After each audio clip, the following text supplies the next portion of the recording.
Hey everyone, TimaeuSS here, and welcome to another Honkai Star Rail video. So our CM bros have updated their tier list for the Memory of Chaos version 1.3, the current one with the Trouter giving you extra skill points. They also have the optimized damage breakdown and comparison for this patch as well. And on top of that, they actually included Fushan and Lynx predictions. And at the very top end of the damage ranking, it's actually not Imbibitudune.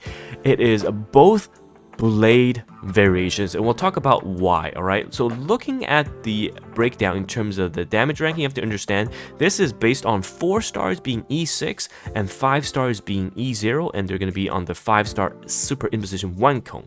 So at the bottom, Servo, Luca, Sample. Again, there's no dot buffs in this rotation, that's why they're not going to be as strong as the previous one. Arlan, Physical, MC, Himeko, and Welt. But we already seen from Mr. Koboke, our good friend, that Himeko can be a force to be reckoned with, followed by Danghan, Hook, QQ, Sushe, and Yan Qing as well, kind of rounding out the bottom of the high damage dealer department. Now next we have Clara.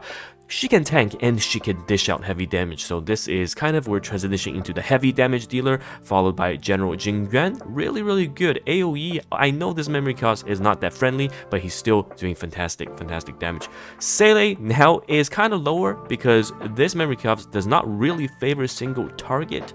All the AoE DPS such as Kafka, Blade, and even QQ. Now this is what I find really crazy. Of course, this is E6 QQ versus E0 5 stars, but QQ, based on their calculations on the supporting cast with her, including all her best teammate uses and best rotations in the current Memory Chaos, QQ is currently ranked number 2 on the DPS chart. Number 2 on the DPS chart.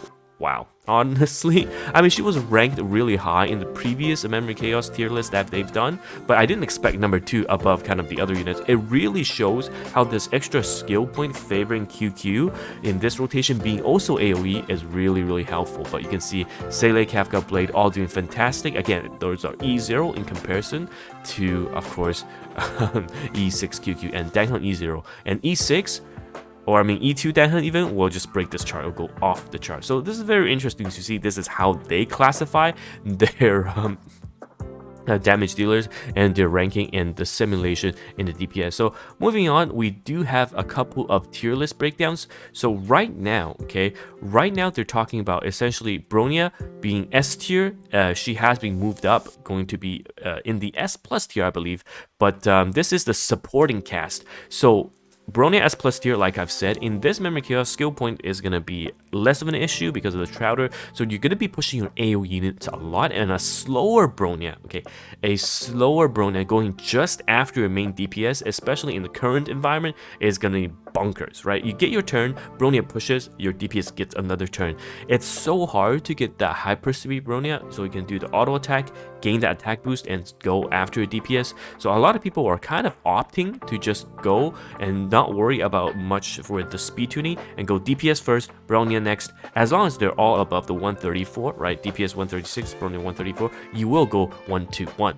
And with Danghan, if you have E2, I mean, you've seen my showcase, right? With 3-person autoed Memory Chaos, 3-unit auto Memory Chaos, and it was just Danghan, Bronya, Danghan 3 turns. If you want to see the full run, I'll upload it if you guys are interested. But again, this is a broken Danghan. But coming back to the tier list, so Bronya S plus, Tingyun undoubtedly in the S tier. Honestly, she is so cracked. She is too damn good, able to support essentially all of the units, right? Synergize with the new Danghan coming out, synergize with pretty much everything, except in comparison to Bronya, she's not that great for units like Blade. That's why she's S and not S+.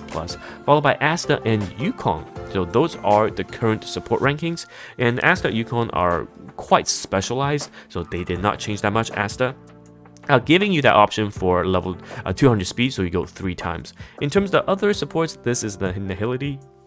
So previously was Harmony, this is Nihility. S plus Silver Wolf, I don't think we need to talk about it. Unique mechanics, super strong. Pela S minus, I'm sure at this point you guys know this. A super fast Pela with the set that gives her action bar boost when she uses her ultimate is so good because she basic attacks twice with the inner 2-piece Vonk and energy regen rope. 2 basic attack into ult, she just keeps cycling 100% uptime on the AoE defense down.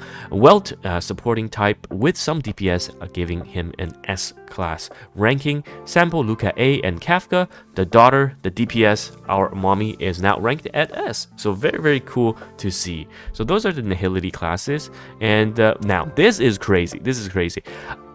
Personally, alright, when I saw Fu Xuan being released, my prediction was that she's basically like Luocha. Those two are at the very, very top of solo sustain. They're so damn strong and super key in building a team around that. I think Fu Xuan is almost more important to grab than other units, especially if you already have hyper carry options, because you can skip Danghan. Yes, I'm crazy for saying skip Danghan, because for those of you that are suffering solo sustain, especially later on, the other new simulated universe game mode, I think, will rely a lot on the survivability. If you watch my previous video, right, I think if you're free to play, you can go on the Fu Xuan banner. Even if you miss Fu Xuan and lose to the 50-50, you can get a Lynx at the very minimum. And Lynx right now, they've put her at S-, and Fu Xuan S+, of course. If you grab Fu Xuan, congratulations. If you don't, at least you grab Lynx, who is going to be a very good support on par with Bailu and Japard. And then you can secure the next AoE DPS or next single target DPS in Jinglu, right? So this is kind of approaching from a free-to-play, but if you have the option to go for Danghang E2, man, let me tell you, it just completely changes the game. It feels like you're completely playing a different game altogether. He just keeps going. He has a built-in brawny. He fingers everything, summons the dragon, and it's GG. Now, looking at the team breakdown, again, E0, right? This is an E0 for the 5 stars with E6 4 stars. So at the very top, they've noticed that Lynx essentially is able to break the game with Blade. Lynx will allow Blade to be attacked more, right? We know from the reveal already, Lynx will make your destruction unit as well as your preservation. It has that option to buff and make them get attacked a lot more. So Blade will trigger the passive a lot more, along with Bronya push and the Silver Wolf, of course, applying that debuff and defense down. This is honestly the optimized team in what they have as a prediction. Seele Blade, I'm not sure how this is gonna work. You're gonna be very skill negative, I feel like, because you want to keep the Fu Xuan field up as well. Honestly, if this was Luocha, maybe this is better, but you know what? This is just estimation, and they're thinking Blade is sitting at the top. So looking at the damage breakdown, live testing, this is very similar to the team I have, right? In Bibitu Lune, Bronya, instead of Silver Wolf, I run Tingyun and then Luocha. This is basically allowing us to auto, and here are the rest of the breakdown. You can see at the very top, it's going to be in Bibitu Lune and Co. And that's essentially the name of the game. And very interesting to see Kafka. DPS Kafka, not dot support Kafka, actually surpasses the other teams.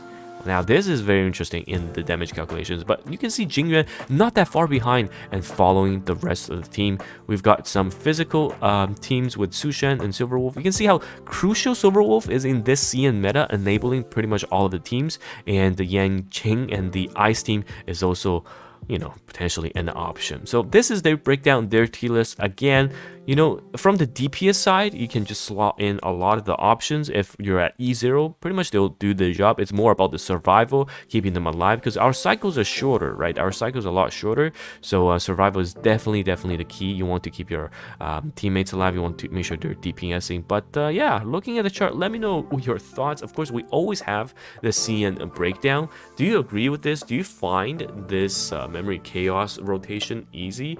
Personally, I think memory chaos, we're almost drawn to a close, right? And the next endgame piece should be this simulated universe swarm thing.